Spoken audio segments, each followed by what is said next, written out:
Hello friends, good morning. तो friends, आज की क्लास में हम लोग समकालीन कवि और उनकी रचनाएं देखने वाले हैं।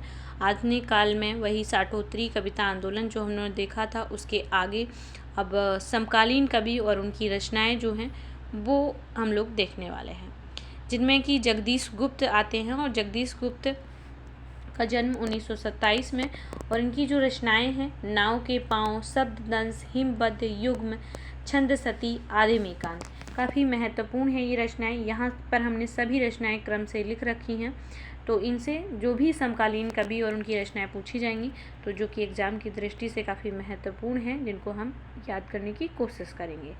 इसके बाद समकालीन कवियों में दुष्यंत नारायण आते हैं, जिनका उपनाम त्यागी और एक नाम उपनाम अनुरागी, परदेसी, ये सभी नाम मिलते हैं। तो दुष्यंत नारायण की जो रचनाएं हैं, सूर्य का स्वागत 1957 में, आवाज़ों के घेरे में, जलते हुए बन का वसंत, साये में धूप, ये सभी दुष्यंत नारायण की रचनाएं हैं। सूर्य का स्वागत, आवाज़ों के घेरे में, जलते हुए बन का वसंत, साये में धूप। इसके बाद हैं श्रीकांत वर्मा, जिनका जन्म 1922 में हुआ, और इनकी रचनाएं हैं दिन आरंभ 1967, माया दर्पण 1967, जलसा घर 1973, मगध और समाधि लेख।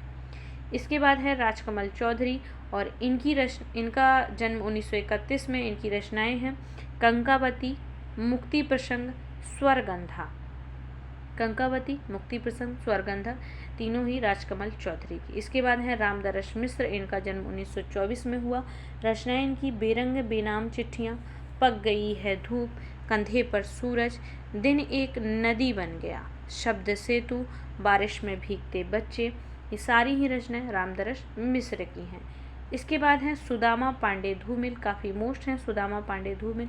इनका जन्म 1936 में हुआ। रचनाएं हैं इनकी रोटी और संसद, नक्सलवाड़ी, संसद से सड़क तक 1972, कल सुनना मुझे 1976, सुदामा पांडे का प्रजातंत्र 1984, मोचीराम, अकाल दर्शन, ये सारी ही रचनाएं सुदामा पांडे धूमिल की हैं।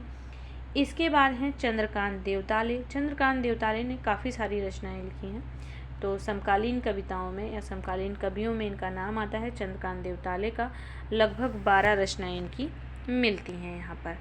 ठीक है, तो चलिए हम लोग इनकी रचनाओं के बारे में पढ़ते हैं। चंद्रकांत देवताले, हड्डियों में छिपा ज्वर 1973, दीवारों पर खून से 1975, लकड़बग्गा हंस रहा है 1980, रोशनी की मैदान की तरफ 1982, भूखंड तप रहा है 1982, आग हर चीज़ में बताई गई थी 1984, पत्थर की बेंच 1996, इतनी पत्थर रोशनी 2002, बदला बेहद महंगा स्वादा 1995, उजाड़ में संग्रहालय 2003, जहां थोड़ा सा सूर्योदय होगा 2008, पत्थर फेंक रहा हूँ 2010। तो इनकी भी काफ़ी फेमस हैं रचनाएं, हम लोगों को याद रखनी है। ये एग्ज़ाम में कई बार पूछी भी गई हैं, क्रम से लगाने को भी आ जाती हैं, तो इनका हम क्रम भी याद रखेंगे। हड्डियों में छिपा ज्वर, दीवारों पर खून से, लकड़बग्गा हंस रहा है, रोशनी के मैदान की तरफ, भूखंड तप रहा है, आग हर चीज़ में बताई गई थी, पत्थर की बेंच, इतनी पत्थर रोशनी, बदला बेहद महंगा सौदा, उजाड़ में संग्रहालय, जहाँ थोड़ा सा सूर्योदय होगा, पत्थर फेंक रहा हूँ। ठीक है, इसके बाद अगले कवि विनोद कुमार शुक्ल हैं, और विनोद कुमार शुक्ल की रचनाएं काफ़ी यूनिक सी, काफ़ी लंबे लंबे टाइटल हैं इनकी रचनाओं के। तो एक तो इनकी रचना लगभग जय हिंद, अगली है वह आदमी चला गया नया गरम कोट पहनकर विचार की तरह। आप देख सकते हैं कितना लंबा टाइटल इन्होंने रखा है अपनी रचना का। तो ये विनोद कुमार शुक्ल की है। अगली इनकी रचना है सब कुछ होना बचा रहेगा। इसके बाद अगली रचना अतिरिक्त नहीं, अगली है कविता से लंबी कविता, और वेरी मोस्ट इनकी जो रचना है आकाश धरती को खटखटाता है, विनोद कुमार शुक्ल की रचनाएं थी। इसके बाद हम लोग लक्ष्मीकांत वर्मा की रचनाएं पढ़ेंगे। लक्ष्मीकांत वर्मा जी का जन्म 1922 में। रचनाएं हैं इनकी आतुकांत और तीसरा पक्ष। इसके बाद हैं अशोक वाजपेयी, और इन्होंने भी काफ़ी सारी रचनाएं लिखी हैं, लगभग 10 रचनाएं मिलती हैं अशोक वाजपेयी जी की। शहर अब भी संभावना है 1966, एक पतंग अनंत में 1984, इतने से 1986, तत्पुरुष 1989, कहीं नहीं वह 1991, कहीं नहीं वहीं, और बहुरी अकेला 1992, थोड़ी सी जगह 1994, घास में दुबका आकाश 1994, जो नहीं है 1996, अभी कुछ और 1998। इसके बाद है लीलाधर जागुड़ी, और लीलाधर जागुड़ी ने में काफ़ी सारी रचनाएं लिखी हैं। याद रखेंगे हम लोग समकालीन कवि पढ़ रहे हैं, तो समकालीन कवियों में लीलाधर जागुड़ी का काफ़ी महत्वपूर्ण स्थान है। इन्होंने लिखी हैं शंखमुखी शिखरों पर, नाटक जारी है, इस यात्रा में, रात अब भी मौजूद है, बची हुई पृथ्वी, घबराए हुए शब्द, भय भी शक्ति देता है, अनुभव के प्रकाश में चांद, अनुभव के आकाश में चांद है, महाकाव्य के बिना, ईश्वर की अध्यक्षता में, खबर का मुख विज्ञापन से ढका है। इसके बाद है लीलाधर जागुड़ी के बाद लीलाधर मंडलोई। लीलाधर मंडलोई ने भी काफ़ी सारी रचनाएं लिखी हैं। इन्होंने लिखी घर घर घूमा, रात बिरात, मगर एक आवाज़, काला वांका तिरछा, देखा अदेखो, क्षमा याचना, उपस्थित है समुद्र, ये बदमस्ती तो होगी, मन बेपरवाह, लिखे में दुख, एक बहुत कोमल तान। तो ये सारी ही रचनाएं लीलाधर मंडलोई की थी। इसके बाद है मलयज। मलयज का जन्म 1935 में, और इन्होंने रचना लिखी है जख्म पर धूल। इसको आप मलयज को मलहम भी ऐसे आ सकते हो, तो जख्म पर मलहम है ना, जख्म पर मलहम ही लगाते हैं ना, तो थोड़ा सा कोडिंग जो है वर्णों को ध्यान में रखिए, तो ताकि याद हो जाएं चीज़ें, बाकी हमें रचना याद रखनी है। मलयज की रचना है जख्म पर धूल। इसके बाद है कुमार बिमल। कुमार बिमल ने रचना लिखी एक छोटी सी लड़ाई 1980, रंग खतरे में 1982। ये थे कुमार बिमल, और अब हैं बिकल कुमार, यानी बिमल कुमार इनका पहले मिलता है, तो कुमार बिकल है शायद, ये बिमल कुमार है। तो बिमल कुमार की रचना है सपने में एक औरत से बातचीत, यह मुखौटा किसका है, पानी का दुखड़ा, ये इनकी रचनाएं हैं बिमल कुमार की। इसके बाद है कैलाश बाजपेयी। कैलाश बाजपेयी के जन्म 1936 में, और इनकी रचना है संक्रांत, भविष्य घट रहा है, देशांतर से हटकर, तीसरा अंधेरा, महास्वप्न के मध्यांतर, हवा में हस्ताक्षर। हवा में हस्ताक्षर काफ़ी फेमस है कैलाश बाजपेयी जी का, और इनकी जो रचनाएं थी हम लोग ये देखे। इसके बाद सौमित्र मोहन है। सौमित्र मोहन ने लिखी है लुकमान अली, निषेध, पहचान, चाकू से खेलते हुए। बीरेन डगवाल ने रचना लिखी है इसी दुनिया में। इसके बाद है राजेश जोशी, और इन्होंने रचना लिखी है समर गाथा, एक दिन बोलेंगे पेड़, मिट्टी की मूर्तें, नेपथ्य में हंसी, दो पंक्तियों के बीच चांद की वर्तनी। अब हम लोग पढ़ रहे हैं मंगलेश डबराल को। मंगलेश डबराल का जन्म 1948 में हुआ। रचनाएं हैं पहाड़ पर लालटेन और बटनें, घर का रास्ता, फ्लॉप, हम जो देखते हैं, आवाज़ भी एक जगह है, मुझे दिखा एक मनुष्य। मंगलेश डबराल की रचनाएं थी मुझे दिखा एक मनुष्य। इसके बाद नरेंद्र जैन है। नरेंद्र जैन ने रचना लिखी है दरवाज़ा खुलता है, उदाहरण के लिए, सराह में कुछ दिन, चौराहे पर लोहार। एक और राइटर मिलते हैं ऋतुराज। इन्होंने रचना लिखी है एक मरण धर्मा और अन्य। ठीक है, इसको आप लोग अच्छे से नोट कर लेना, एक मरण धर्मा और अन्य ऋतुराज की है। इसके बाद है मदन कश्यप, और मदन कश्यप ने रचना लिखी है लेकिन उदास है पृथ्वी। लेकिन उदास है पृथ्वी 1992 में, नीम रोशनी में, और कुरुज।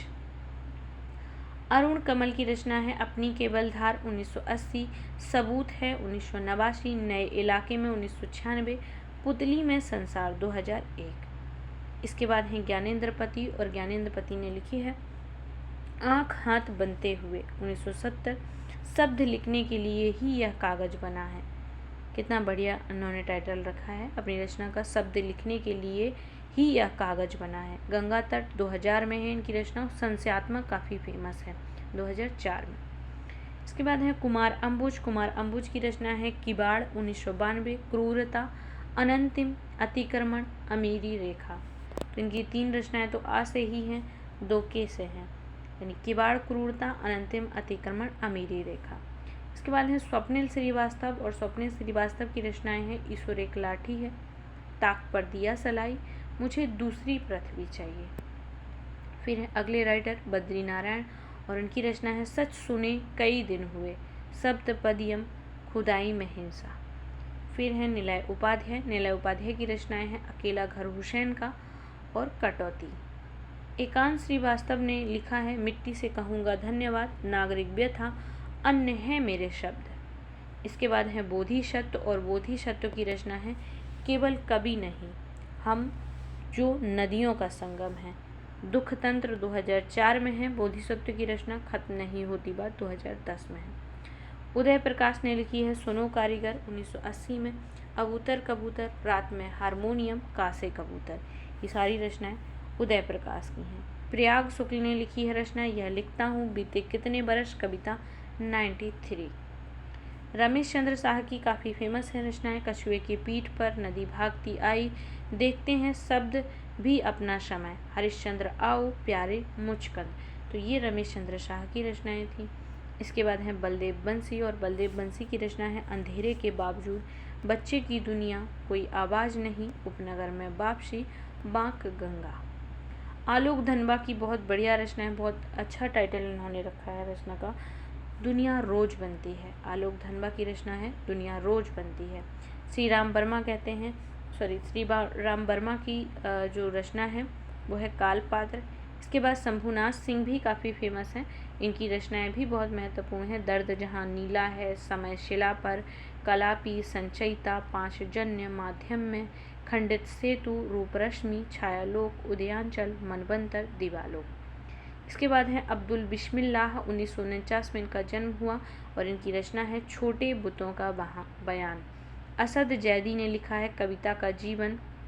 जगदीश चतुर्वेदी ने लिखा है इतिहास हंता, डूबते इतिहास का गवाह। डॉक्टर विनय की रचनाएं हैं पुनर्वास का दंड, एक मृत्यु, एक प्रश्न, कई अंतराल, दूसरा राग। दूधनाथ सिंह की रचनाएं हैं अपनी शताब्दी के नाम, सुरंग से लौटते हुए। ठीक है, यहाँ तक हम लोगों ने समकालीन कवि पढ़े हैं। आगे हम लोग समकालीन महिला कवयित्री भी पढ़ने वाले हैं। तो प्रमुख समकालीन महिला कवयित्री में सबसे पहले कात्यायनी को हम लोग पढ़ने वाले हैं। कात्यायनी की रचना है चेहरों पर आँच, सात भाइयों के बीच चंपा, इस पौरुषपूर्ण समय में, जादू नहीं कविता, राख अंधेरे की बारिश में, फुटपाथ पर कुर्सी, तो ये कात्यायनी की थी। इसके बाद है अनामिका, और अनामिका की रचना है गलत पते की चिट्ठियाँ, बीजाक्षर, समय के शहर में, अनुष्टुप, कविता में औरत, खुरदरी हथेलियाँ।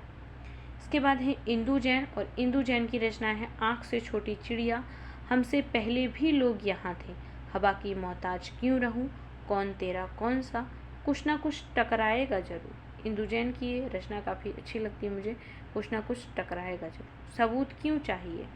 इसके बाद है मैत्री पुष्पा, और ये भी समकालीन कवयित्रियों में आती हैं। इनका जन्म 1944 में हुआ और इन्होंने रचना लिखी है लकीरें।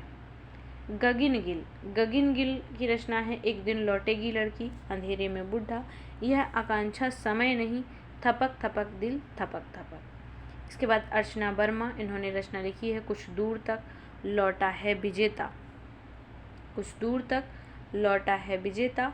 और पद्मा सचदेव ने लिखी है, पद्मा सचदेव का जन्म 1940 में, रचना है मेरी कविता मेरे गीत, पद्मा सचदेव जी की। जया जादवानी की रचना है मैं शब्द हूँ, अनंत संभावना के बाद भी। गीता श्री की रचना है कविता जितना हक।